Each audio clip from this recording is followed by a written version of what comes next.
YouTube. Give it just a second, and then I'll start with the intro. And there we go. We're coming for NMHC, Gino. We got a target on them right now. Okay, so welcome to Syndication Attorneys Free Monthly Podcast, where we talk about topics of interest to real estate syndicators with opportunity for live questions and answers at the end of the call. I am attorney Kim Lisa Taylor. Before we get started, please note that all of our podcasts will be recorded and may be used for future promotion, posted on our website, or broadcast in a podcast available to the public. If you don't wish to have your voice recorded, then please schedule a one-on-one consultation instead of asking questions during the live podcast. You can also put your questions into the Q&A and we'll read them with just your first name. So there's a little anonymity there. Information discussed during this free podcast is of a general educational nature and should not be construed as legal advice. Today, our topic is how to prepare for multifamily investing in times of rising interest rates with our esteemed guests, Jake Stenziano and Gino Barbaro of Jake and Gino fame. So these guys have become kind of famous in the last several years. And didn't you tell me one time that your podcast has over 1 million downloads? We have over 4.5 million downloads right now, but we get about 150,000 downloads a month. And Kim, esteemed, that's a big word for Jake and Gino. So I'm getting confused, Gino. I'm getting confused because for a minute there, she was saying this is free to all the people out there. And I was like, okay, maybe she's the unattorney then, because there's never free time with an attorney. But then she gave that kind of disclosure at the beginning. So we came back into the legal realm. So we're finding our way today. Okay. I'm Gino. He's Jake. And we're not attorneys here. We're not giving legal advice. Kim's the legal expert. We're going to shed some light on the multifamily space today, hopefully. Yeah, well, you guys are experts in the field and you've certainly made a name for yourself doing this. So we've got a lot of attendees already, and I know there will be a lot more people that are going to listen to this later on. But I'm flabbergasted that you have that many podcast downloads, because you guys have to be like in the top 1% of podcasts out there. Kim, it's been a grind like everything else. We started back in 2015, and I promise, I didn't know what a podcast was back then. I really did. And Jake said to me, let's write a book. So I listened to Jake. Let's start a podcast. So I listened to Jake and we started. Just the first couple of shows are pretty horrific. If you go back and listen to them, if you want a good laugh, go back and listen to them. And probably 900 shows later, we're getting there. We're getting pretty good. It's just about persistence and patience and willing to work at it. And I think what we try to do is we try to be the guides on our podcast. We're not the heroes. Everyone listening to the podcast are the ones who have the questions, and we're trying to gear all the content to them. And it's been really a lot of fun. It has been, because the amazing guests we have on. We've had you on countless times, all the experts, and it's like a free little mastermind for us. We're able to speak to T. Harv Eker, who I admire. We had Javon McCormick on a couple weeks ago. We've had Stephen Pressfield on. How would we ever be able to speak to these people without having the podcast? And just, it's sort of selfish. We had the CEO of WD-40 on yesterday. Yes, Gary Ridge. But it's like it's a multifamily podcast, but it was so cool because he's been there for so many years and he's grown the company into a multinational organization now, and the learning lessons and the takeaway on culture and business growth and development are just fantastic. So it's selfishly the podcast has become a free networking opportunity for the two of us. Yes. And to Gino's point a minute ago, we started our partnership, getting to know each other in 2009, really started looking for deals hard in 2011. Didn't close on anything until 2013, and really didn't get a lot of momentum until I'd say, halfway through 2014. We're up to about 200 units at that point.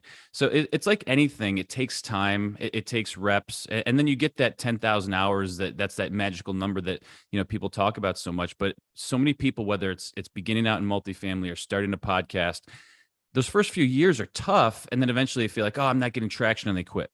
And so the biggest thing I could say to anybody is if you're going to do this, you're going to do any kind of media, multifamily, whatever, stick with it.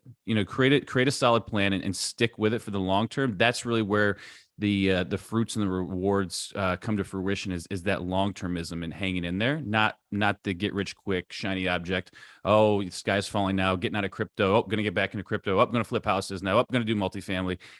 Pick a lane that you really believe in for values-based reasons and stick it. Well, I agree with that. And I've got several clients that are illustrations of that. I've got one client that I saw him go from, just ordinary guy leaving a previous job, previous profession, starting in multifamily, and 8 years later buying the house of his dreams in one of the most expensive markets in the country. Taking international trips with his wife and sending his kids to the best colleges that you could possibly imagine. And another set of clients started out buying $3 to $5 million deals, and now they're buying $30 to $50 million deals, like 2 or 3 a year. So they've slowed down a little bit right now, but that was in a 6-year period of time. So you've got to stick with it, but it's not as long as you think. And if you look into the future, it's like, what are you going to be doing 6 years from now? Either the same thing you're doing now, which is nothing, or something different because of all your efforts in between. So you just got to stick with it and realize it's a climb. You're climbing a mountain. When you speak about that, Kim, it's important. Dr. Ben Hardy wrote the book, Your Future Self. He's written The Gap and the Gain and Who Not How.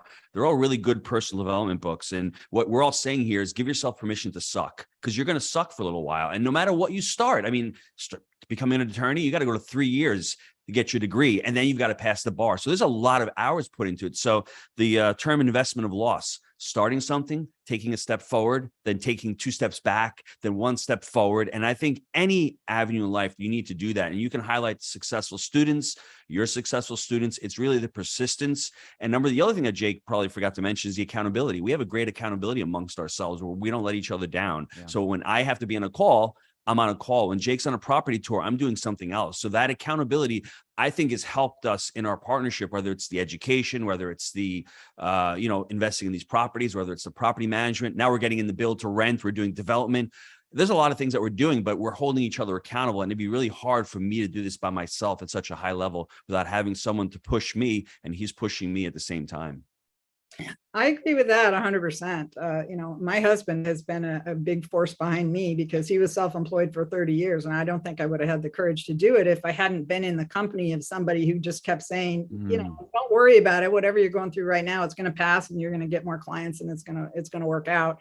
And it certainly has. So yeah, if it's not a spouse, get a partner, somebody that can kind of, keep you moving forward, keep you interested, and keep you accountable. Kim, I want to stick with this for a second, because what you described right there was the same thing that so many folks go through when trying to enter the multifamily space.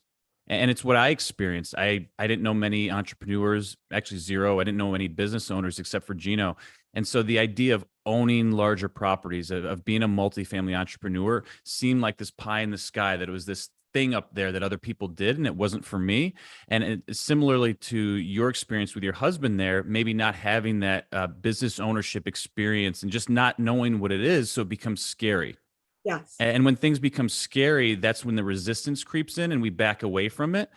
So having that accountability partner and groups of people around you with that exposure and experience can help nudge you in the right direction, because I don't believe multifamily investing is rocket science. We break it down into buy right, manage right, and finance right, and create frameworks amongst those pillars. And that has helped guide our way and making sure that we're, buying deals that make sense and fit our parameters. And I think a lot of that has been done through, our doing and managing these properties, but also my exposure to Gino, and then, his experience of being a business owner operator, but also him getting educated, prior to my knowing him in the multifamily space was tremendous. So, yeah. So, well, and you said another cornerstone there, education, right? Yeah. First, you got to get the education, and then you really need a coach. All of our successful clients have started out with a coach and have stuck with their coach for the first 2 or 3 deals until they didn't need them anymore. But then they still hung around the community because, they get the feedback, they get the motivation, they get the excitement of going to the events and, and just hanging around with you guys. But shared resources too, like who are they using for cost segregation? What vendors are they using? And then that's a big component of it, because multifamily is a team sport. It's really hard to do this business by yourself. So. That's right. That's right. And that's one of the reasons to go to events like what you guys put on, because you're going to meet all these providers, service providers that provide all these different services to syndicators. And as your business grows, you will need them all. And, you get to meet them face to face. It's a better connection, and you have a better understanding of where they fit into your organization. So that's great. All right. Well, let's see. So I think we talked a little bit about, like how you guys got started. Gino, you had a restaurant, right? Well, what made you make the switch into investing? at the time I had 4 kids. I've got 6 kids now. And everyone was always telling me, how are you going to pay for college? How are you going to pay for all these weddings? And I'm thinking, I don't really know. I mean, the restaurant's doing okay. And the recession hits in '08. I mean, seems like it was 100 years ago.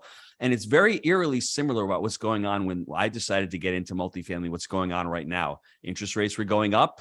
Interest rates are going up right now. Is there a recession? I think anyone who's logical and semi-intelligent can understand that. Look back at history, 1970, 71, 80, 1990, 2000. Look at all of the recessions. Rates went up before. They're slowing down the economy. There's inflation.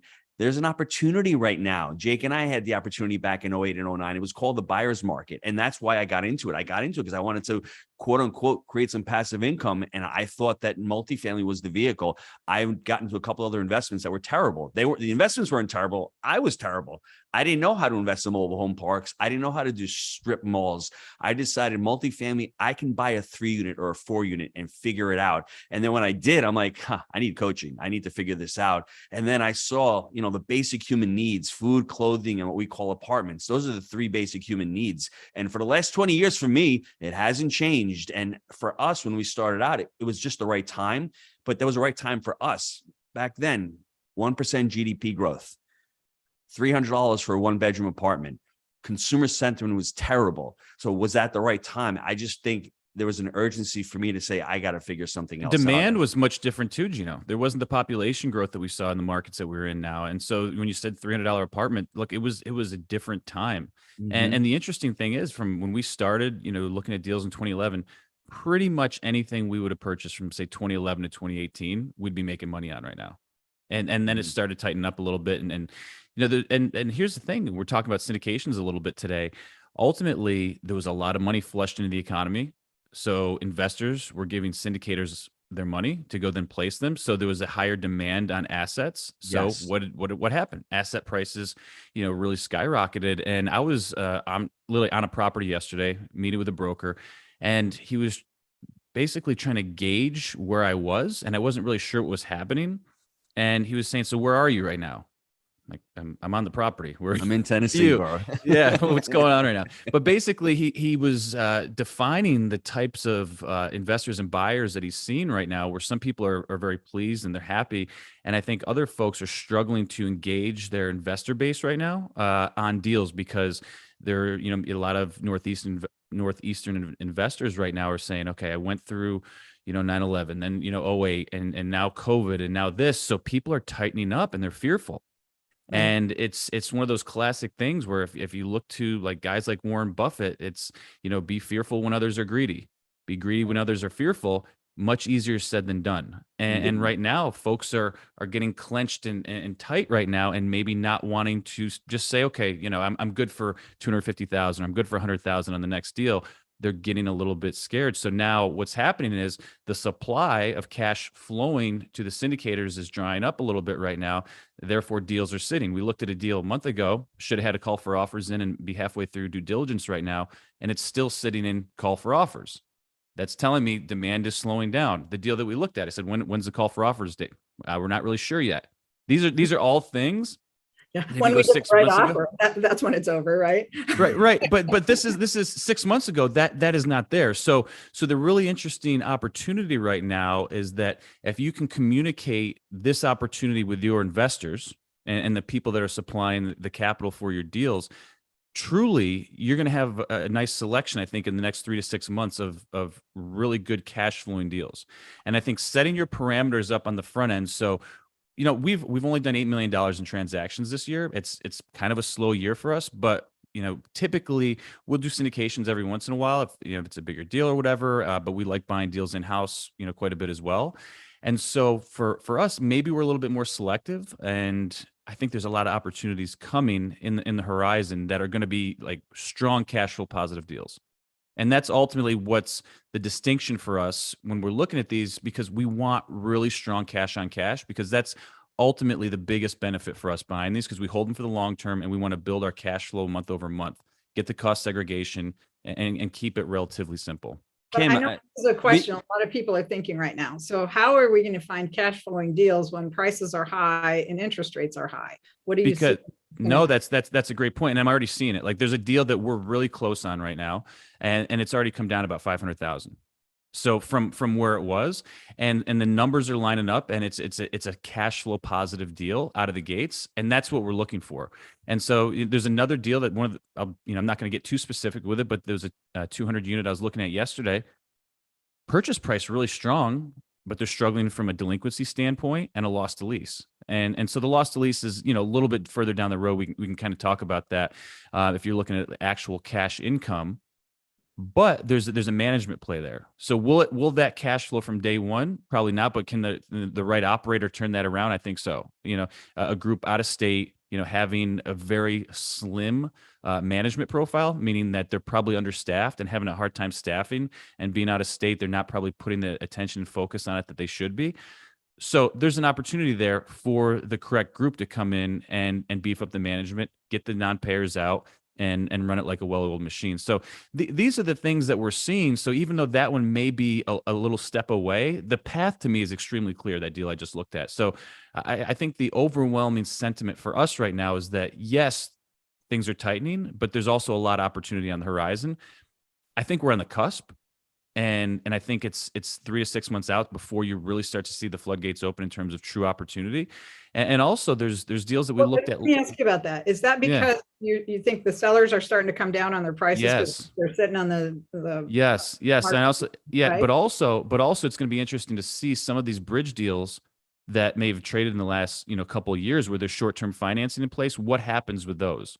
That may or may not be an opportunity. I'm speculating right now, but I'm interested to see also where those go, because there's deals that we were passing on, and here's the difference too. And one thing that we like to do is actually on the front end, if we're going to do something that requires bridge, we actually like to do community bank debt on the front end, because we're going to have a 5-year term placed into it. And I get it. Everyone's going, well, recourse. Fair. I get it. We're comfortable taking that recourse component on the front end, because we'll get an 80% loan to cost on the front end if you can swallow that recourse component. And then we're not tied up for that short-term placement of the debt. We have 5 years and then a better relationship with the community bank, and the prepayment structure is very negotiable. So if we want it 1 year, we can get it, sometimes 2 years, and then roll it out to agency. And that's been, really our playbook and our comfort level. Well, and that's consistent with what I've been telling our clients as well, is don't do any bridge loan that's less than a 5-year term, because the people that really got caught last time in 2010 were the people that had 3-year balloons, and the loans came due at a time when the prices were still depressed. They couldn't refinance for the value of the property, so they ended up giving it back to the bank. And the ones that signed the recourse loans were the ones that ended up declaring bankruptcy. And Kim, and manage your exposure to that too, right? Like maybe 1 or 2 of these at a time. Don't have the bulk of your portfolio into these like turnaround jobs. I think that should be, Can I make a couple of points here? I think it's important to look back at 2018 and 2019. That's when we started our boot camps at Jake and Gino, and everyone's saying the market's at a high. The market's at a high. I was saying that. And 2020, the market's at a high, and now 2021. And now you can look back. The only time when the market hit a high is when you look back and go, oh, that's where it was. Right. But there's a couple of things that you can feel about what's going on with this market. We were buying stabilized assets with bridge debt.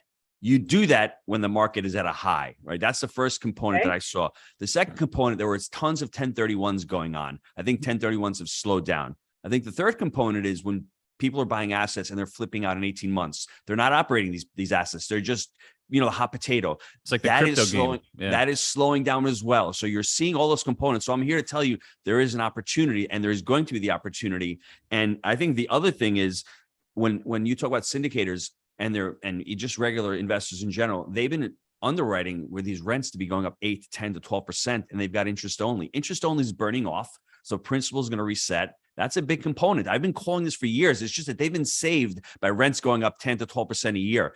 I don't think rents are going to drop. They're just going to decelerate. They may go flat for the next couple of years. But if you're underwriting for 8 to 10% rent growth, that's very dangerous. And I think a lot of people have done that over the last couple of years. And that's going to and Gino, can you capture your loss to lease? Like if you've been getting a higher market right now, and say you've turned 50, in the last year, your rents have gone up $300, and maybe you've got 50% new residents at that higher rate.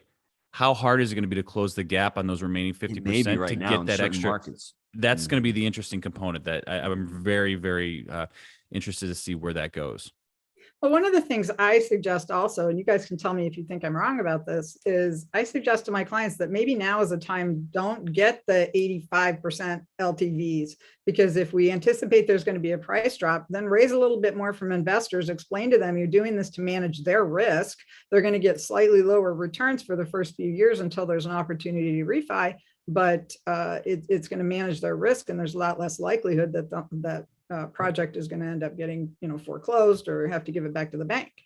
I would agree with that. I mean, we're at 65 LTV in a lot of our deals. We just refinanced a deal at 50% LTV, 10-year interest only with a 10-year term. So, I mean, we're comfortable with going with less leverage on our deals right now. And the banks have done that. This is not an 08 scenario where you're doing 75 or 80. A lot of them have really pulled back as cap rates have really compressed. Agencies have been stingy. Yeah. Yeah. And I've actually seen some people have been talking about cap rates decompressing in the Midwest because they're saying to themselves, hold on a second, rents aren't going up like they used to. These valuations are crazy. Interest rates have gone up. So I even hear people talking about cap rates decompressing. I mean, when's the last time you heard that word come out? So even the discussion of that happening is like, wow, okay, people are feeling it's something different. And we haven't had this feeling in, what has it been, 8 or 9 years? It's been a long time since we've had this feeling of uneasiness, of rates shooting up this quickly. They shocked the system, I think, by raising rates to 7%. It's not that 7% is high.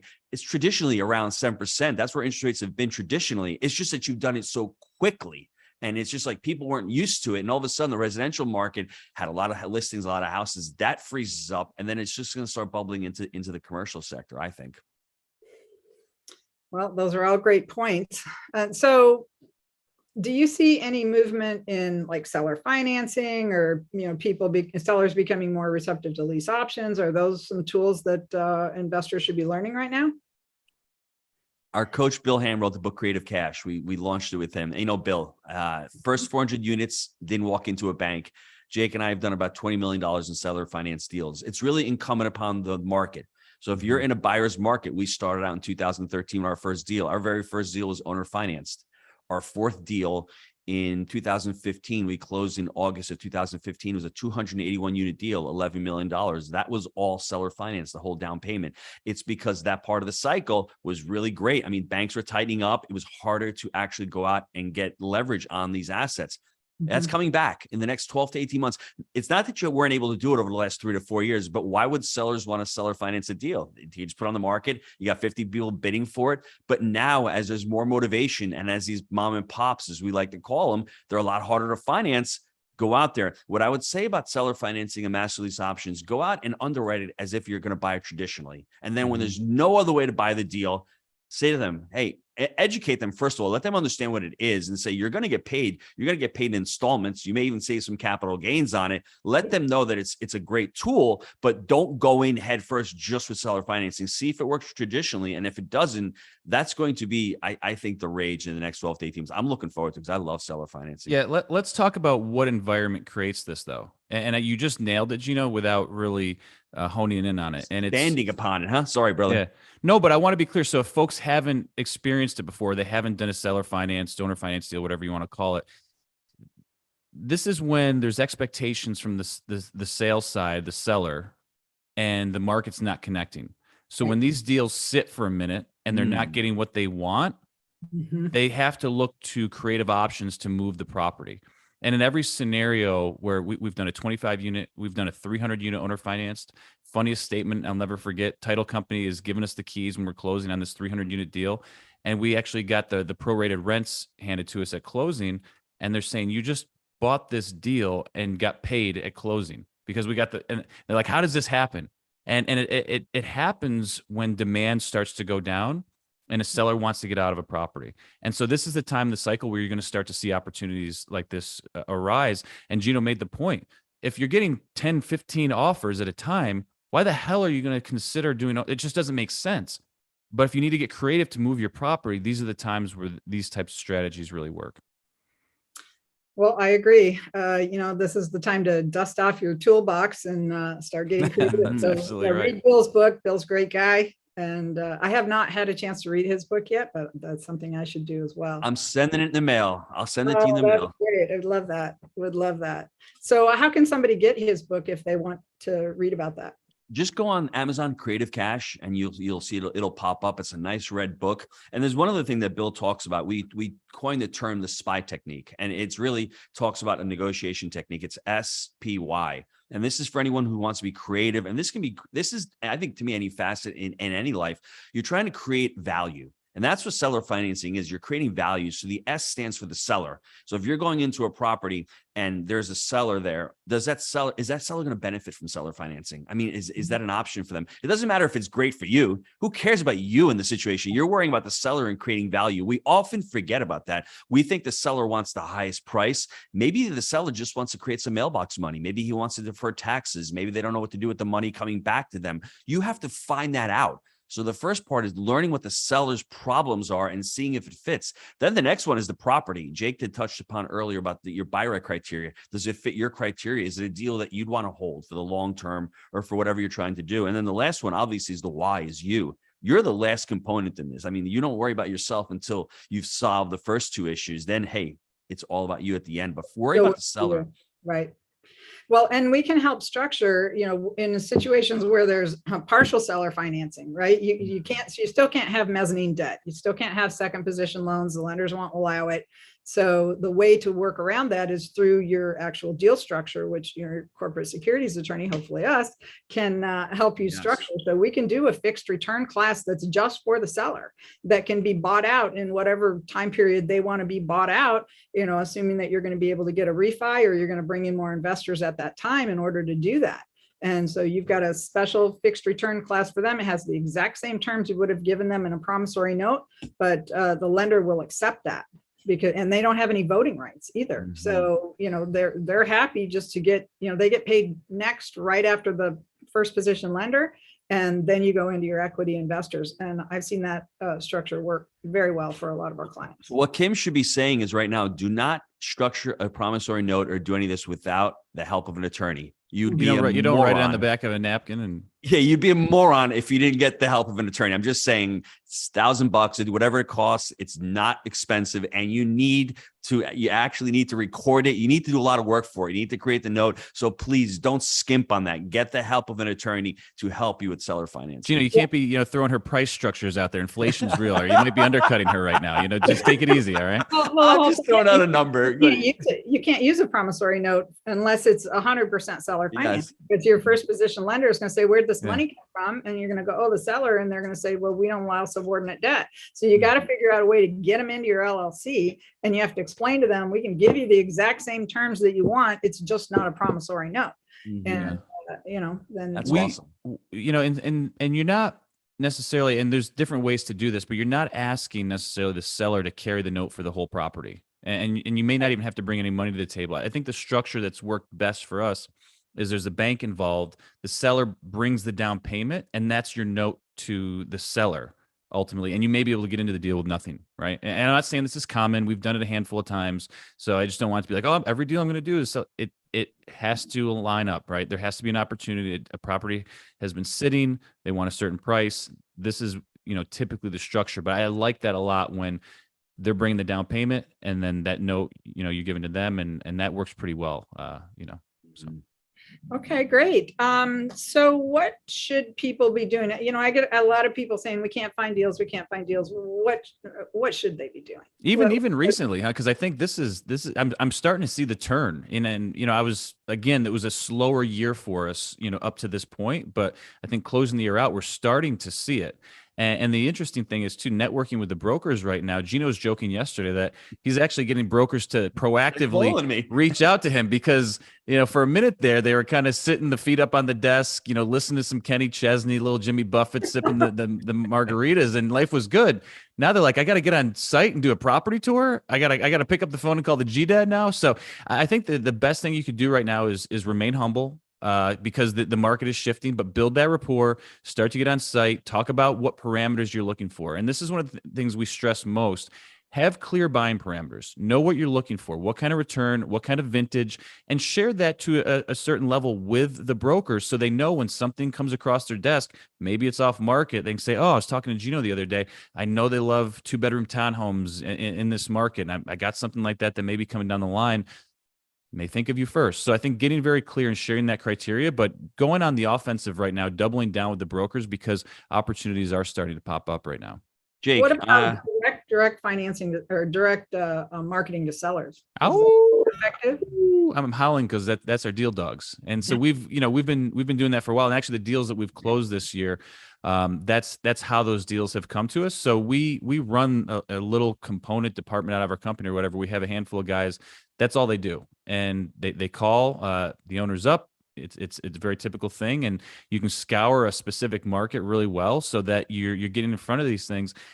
The thing I will say about this, though, is it's typically for the small to mid-sized deals. When you Right. start to get into these bigger groups, there's kind of a wall up, and it's hard to break through. So our guys don't really like to go after the 150 plus, but the sub 150, sub 100 deals, a lot easier. And I think the mobile home parks are much easier for this as well. So their business that they run is they go after mobile home parks, and then they do mid to small size apartments for Jake and Gino. So Well, a lot of people think that it's not possible to syndicate small deals, but it really is, especially if you've got multiple deals, right? So let's say you go out and you find 3 or 4 multiple deals, you can actually do one group of investors for all those deals and offer them the diversity of having a portfolio versus a single property and relying on that to generate their profit.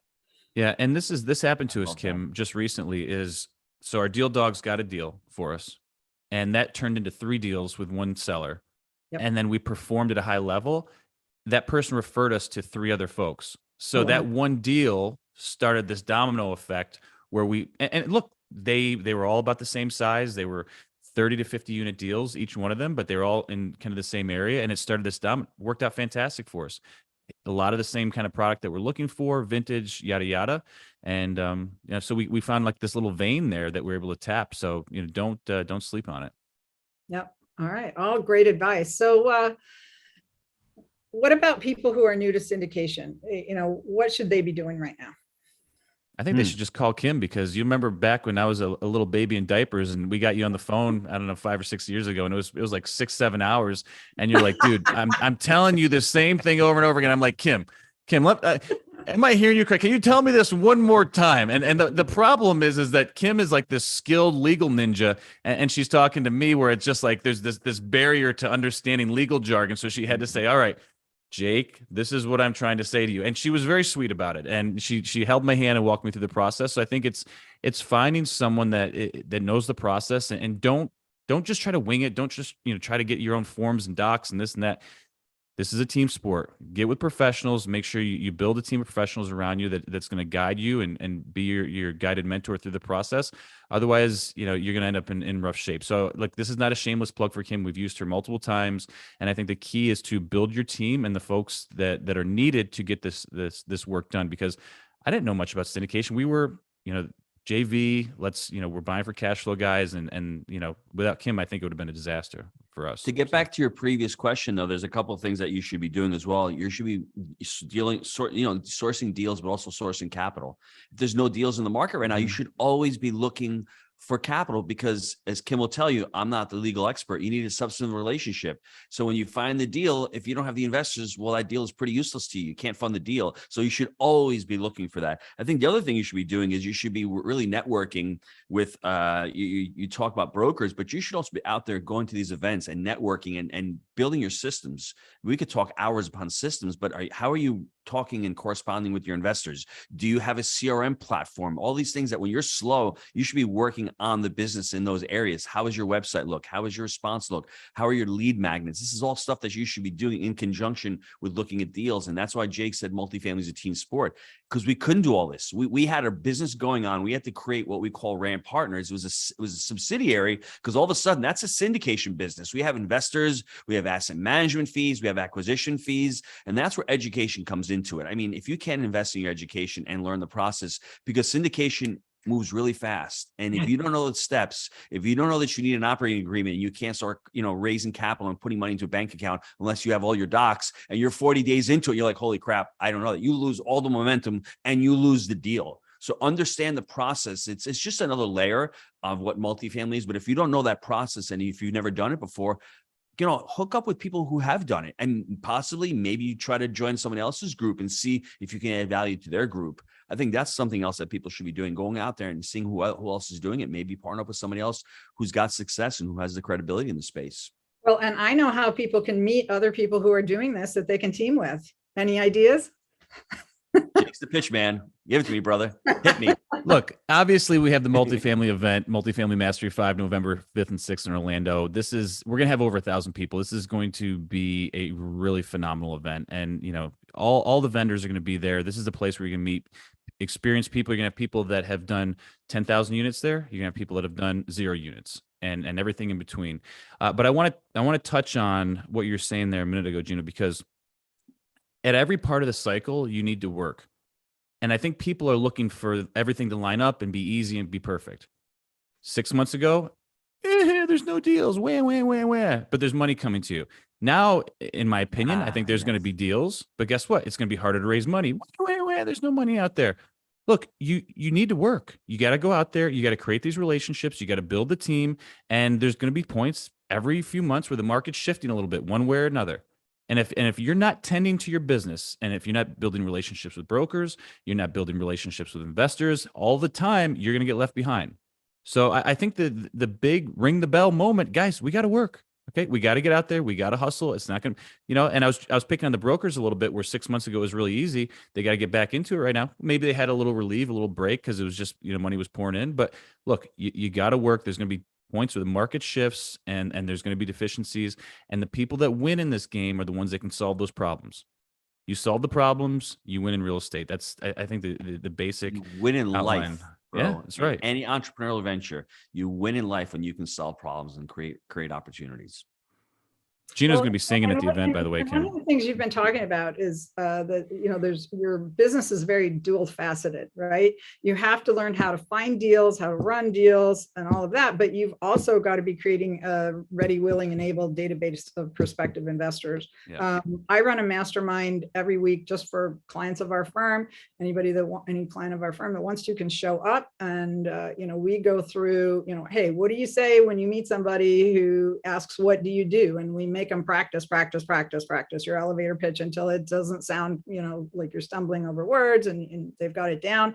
And then we talk about, what did you do last week?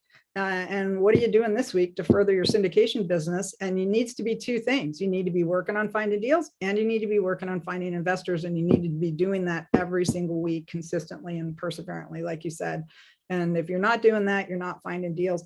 I get people that are, like, well, I've been analyzing this deal for like the last 6 weeks, and I'm thinking about putting in an LOI. Okay.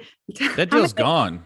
How many LOIs do you guys put out a month? That deal was going 5.5 weeks ago. So let's, and we made this mistake back in January. There was a deal that we were looking at. We knew the market. We felt it was right, but we had to be cute and go inspect all the units. Well, guess what? Jake and Gino didn't get that deal. We should have said, you know what? Here's the LOI, put it in. If we find something egregious, and we didn't do that. And that is such a learning lesson.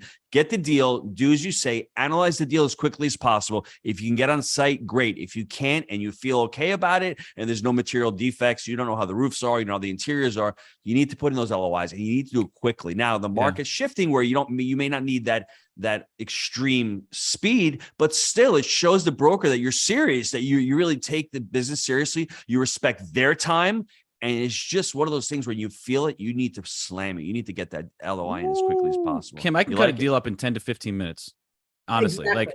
I can cut a deal up in 10, and that doesn't mean I know I'm going to buy it, but I know if it can be removed off my desk because it's not even close. How do you do that? You have clear buying parameters. We stress this all the time. We ask people, do you have clear buying parameters? And a lot of people are like, what do you like? Huh? What's that? Huh? Yeah, but it's like, if you know, and so fortunately we own 1,500 multifamily units, and every month we're looking at profit per unit, and we go through. We have a draw report, and we analyze it. Here's the draw for the property. Here's how many units you divide it. Profit per unit was $250. And we look at this over time to find out what's performing well in our market and why. When you have this type of data, and look, if you have 100 units and they're varied, you can still do this. It makes it much easier to go in and look at vintage, look at construction, know what you're looking for, because you're gonna create your budget for expenses or have a guideline of what you think it's going to be. Then your accounting team or whoever's on your team is going to construct that, so you know exactly. But look at the deal. What's the actual income? Roughly where you're going to be at on your expenses per unit. What's the debt? We know all this stuff. There's a few components. Is it even close? If it's not even close, you don't like the vintage, you don't like the unit mix, what are you doing? On to the next one. Gosh, Mr. Broker, this deal looks so good. We're just not there on it, for a few reasons. But thank you so much. Let me know when you have another one. Remember, we love 2-bedroom townhomes in the west side of town. Can't wait to catch you on the next one. What are you looking at? 6 weeks? That's crazy. 6 minutes. That's too much. All right. Well, we've got some people who wanted to ask some questions, so I don't want to disappoint them. Hey, Todd, you asked if I could unmute you, and I tried. It says you're. Is this Gino's accountant? No, I hope it's not on my account. It's not. He's got to be doing my tax returns now, bro. Don't be on the Zoom call. 24th. Finish the my 24th, taxes. Todd. You got to get him in. Yeah. So Todd, you were asking if I could unmute you, and I tried, but it says your Zoom is outdated. Your Zoom app, and you got to update the Zoom terms, Todd. Yeah, you got to update them. So if you want to type it into the Q&A, we'll ask it. Okay. So let's see. How do you get deal flow starting out in this type of market? Yeah, I think that's a really interesting question, because going 6 months ago, if you're saying like, I want to go, I'm starting out in the market, I want to go after a 150 unit deal, and the broker, says, well, tell me about your background and experience. That's going to be tough, because ultimately they want people that are closed. You're competing against very high level people. Depending on what your goals are, we recommend everyone starting with a credibility book, a little bit about your background, and also leverage a group or a community. And this is not a plug for Jake and Gino, but a lot of our students come into the community, they network with other folks, and they talk about the group or the community in, their documentation, okay, in their brag book, if you will, in their credibility kit. And so I think one of the great things about Multifamily Mastery 5, these different things, you meet people with aligned values, and you can put the group up, okay, that's done X amount of units if you're open to that. And that helps present yourself better to a broker. If not, you may have to start with something smaller, talk about your current business experience, what you're doing, your business plan, how you've been educated.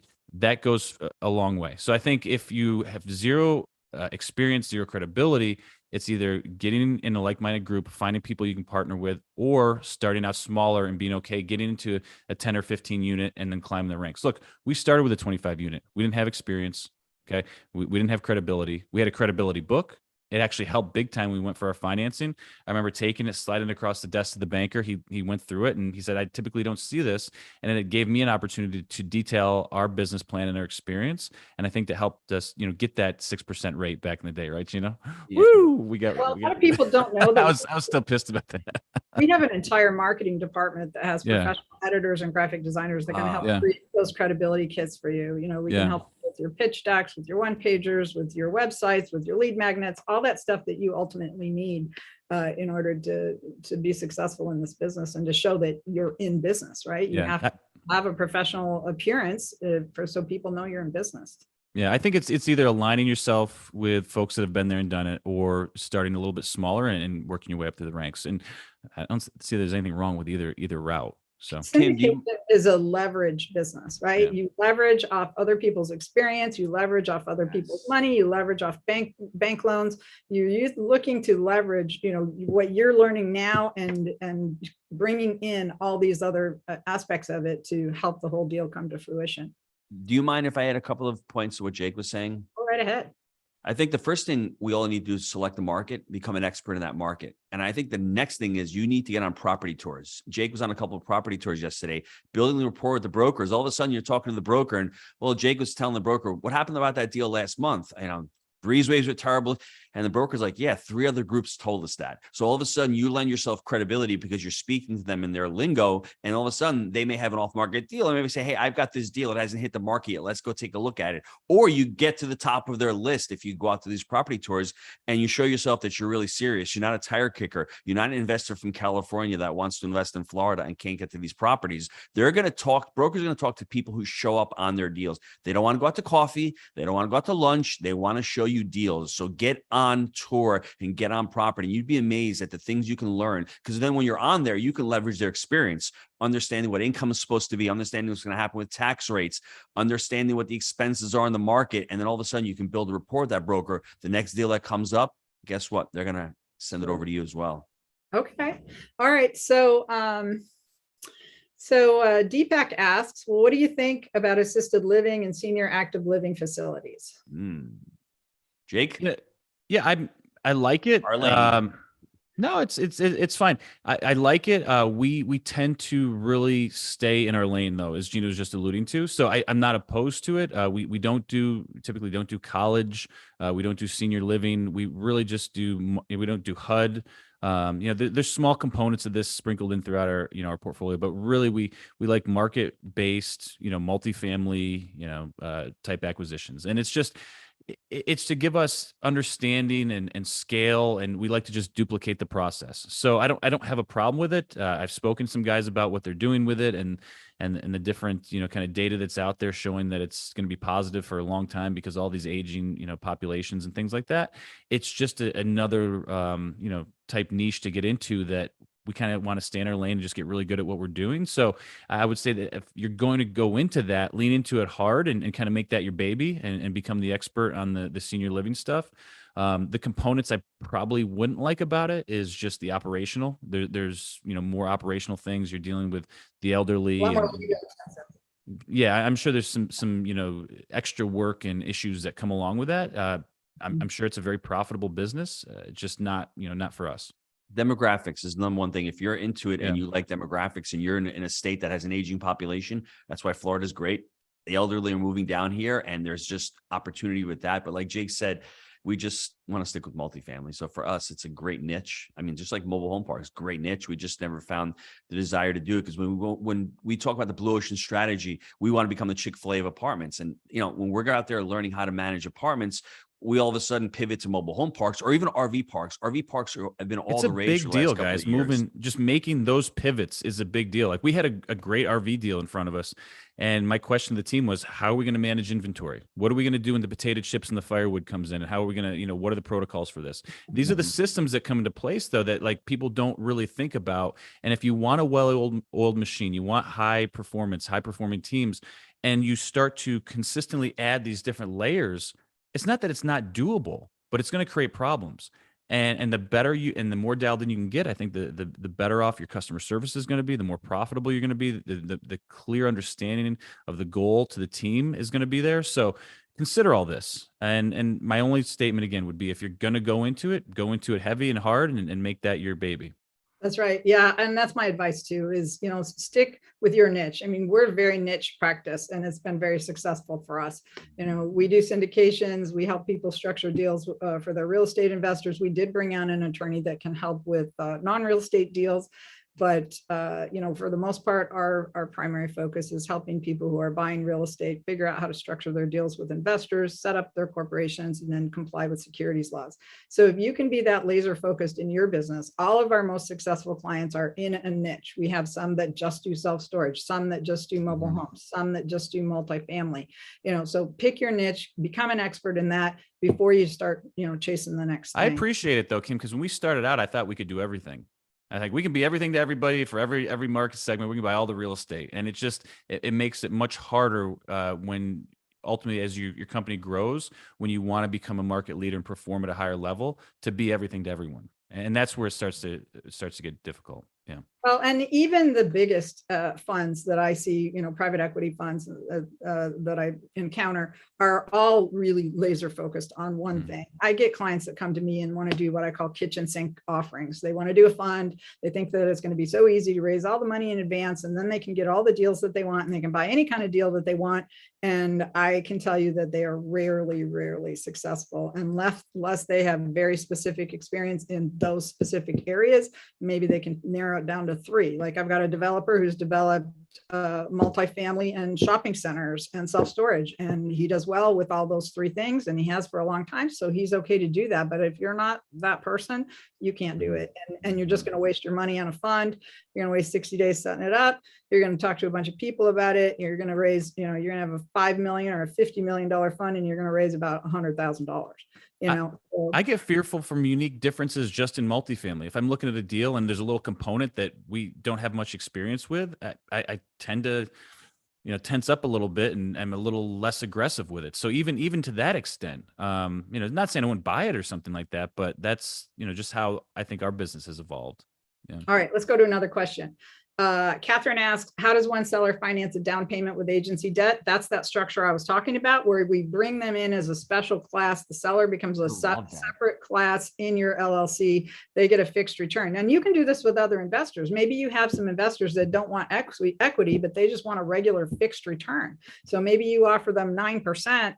And you let them get paid right after you pay your bank debt. They're the first class in your LLC that gets paid. And then you go split between your management team and your equity investors. We write a lot of offerings like that. And we usually write it so that the fixed return class can be bought out on a refi, so you can get rid of them. Beautiful. Sometimes. Wow, man, Kim's just like, get out of my deal. Get out of here. Well, some of them only want that. They just want to be in. They don't want to be into a 5 to 7 year deal, right? All right. So Ryan asks, mentioning deals on Facebook or social media for 506Bs, what can we say? What can't we say? What's the law? The law is that you can't advertise deals, 506B offerings on any kind of social media. You can only offer them, which means you can only talk about them to people that you already have established a pre-existing relationship with. So you have to go out and develop contacts, go to the multifamily mastery event, get a bunch of contacts, go to your local philanthropic events, local chamber of commerce meetings, go places in your own community that you can meet investors, follow up with them, establish a pre-existing substantive relationship. There's an article on our website. If you go to syndicationattorneys.com, go into the library, there are over 60 different articles there. There's also frequently asked questions on all of our previously recorded podcasts, over 60 of them. So you can go there and get an article that's called How to Create a Substantive Relationship. I highly recommend everybody get that article and read it, because it actually tells you what the SEC believes is necessary to have that relationship. And that means you have to understand that person's finances. What does that mean? You got to have a conversation with them about their finances. You have to ask them questions, right? Because you don't know, even though your neighbor drives a nice car, maybe he doesn't have any money in the bank, and he doesn't have. Is that finance, or you pay cash for that?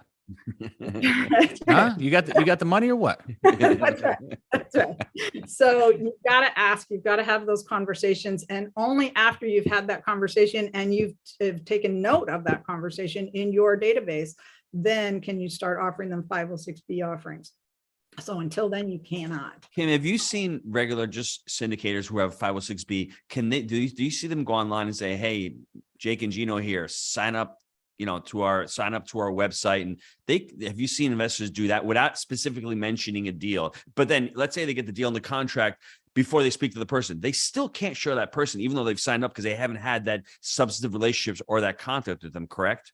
This is where your lead magnet comes in, right? You have to have something to offer. You've got to offer something of value, of educational content, or something that people want before they're going to give you their contact information. Yep. So if you have that kind of a lead magnet, you can create a free report, you can create a checklist, whatever you can think of that investors might want. You can then offer that to people in exchange for contact information. Then you can do the follow-up. This is the dating process, right? Yes. You meet someone, then you follow up with them, you have a conversation, establish rapport, you determine whether they're suitable to be in your offerings. That's what the SEC says you need for that substantive relationship. You have determined their suitability to be in your offerings. That means you're not taking their last $50,000. They're not relying on income from your deal to pay their monthly bills. They can recover if there was a loss. If they didn't get their money back, they could financially recover from that.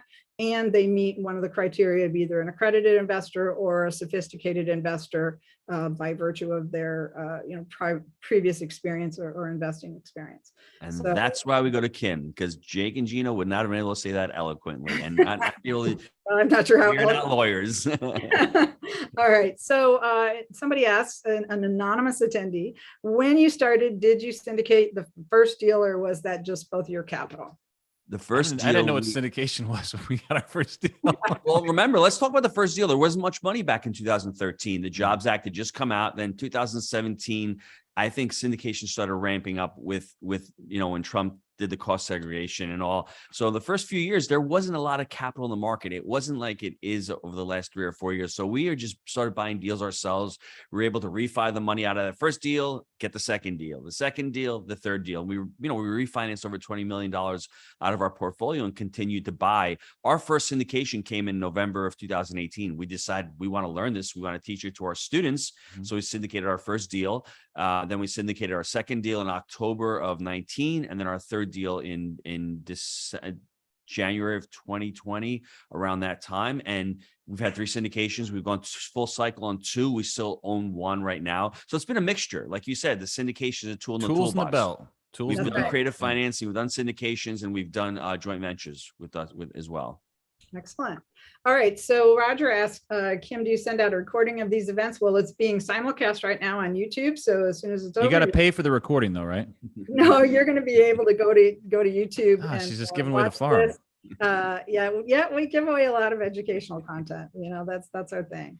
So yeah, you can get it off YouTube. You can subscribe to our YouTube channel, which is Syndication Attorneys PLLC. Also, we're going to be putting this up on our podcast, which is Raise Private Money Legally. And by the way, I just want to let you guys know that we are coming out with a new book. So we're doing a second edition of my book, which was originally published in 2019. It's going to have a lot of new content. We're going to do a relaunch of that. So if anybody's interested in that, it's going to be coming out before the end of the year. So I'm working on it right now. But if you want to reserve a soft copy of it, you can text the word syndicate to 844-796-3428. No, text it, Gino. She's saying text it. He's writing it down. Sorry, what was that number again, Kim? Type syndicate to, and I'll put it in the chat. I was actually going to repeat it, Stenziano. I was going to give her a plug and go 841-796. 844-796-3428. And let me just send this out to everybody. And you can get on the list to get that book. Let's see. Gino put the link to the Multifamily Mastery 5 event in, but you only did it to the panelists. So I'm going to resend that to everybody. If you want to sign up for their event, it's a great event. It's just action-packed. Right around the corner. There's a ton of educational material there. You're going to meet a lot of people. You're just going to get energized about your business. And you're just going to be so glad that you came. So don't miss that event. You really have the Lazy River. It's an A++ property. It's all first class. I think Gino's providing like some Starbucks, maybe. No, it's gonna be more than that, but it's gonna be really, really phenomenal. We got Ryan Serhant, Julius Thomas, Pace Morby. Gino's gonna be there. He's doing a little opera stint. I'm excited to see that. We got our boy Lukey Wren up there bringing the pain. So a lot of really high level speakers, a lot of high level investors.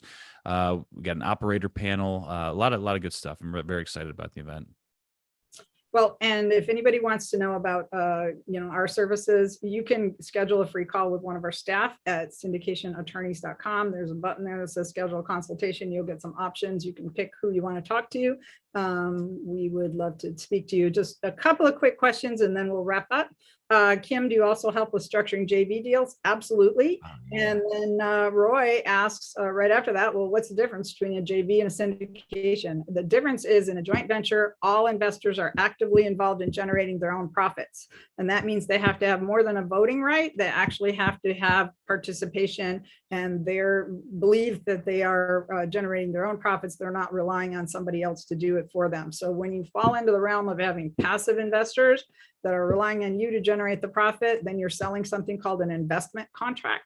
that investment contract is a security, and that's what triggers having to comply with securities laws, which means you have to have the right disclosure documents. You have to do filings with the SEC and with the state securities agencies. And so it just becomes a bit more expensive and a bit more cumbersome, but you stay in control of the deal. You don't have a bunch of other people telling you how to run the deal, which is the problem with some joint ventures. So anyway, some people have said great content. Thank you all. Have to drop off. But anybody that wants to schedule an appointment with me, you can do so at our website. So if you do that drop down and schedule a consultation, you'll see a place that you can schedule a call with me.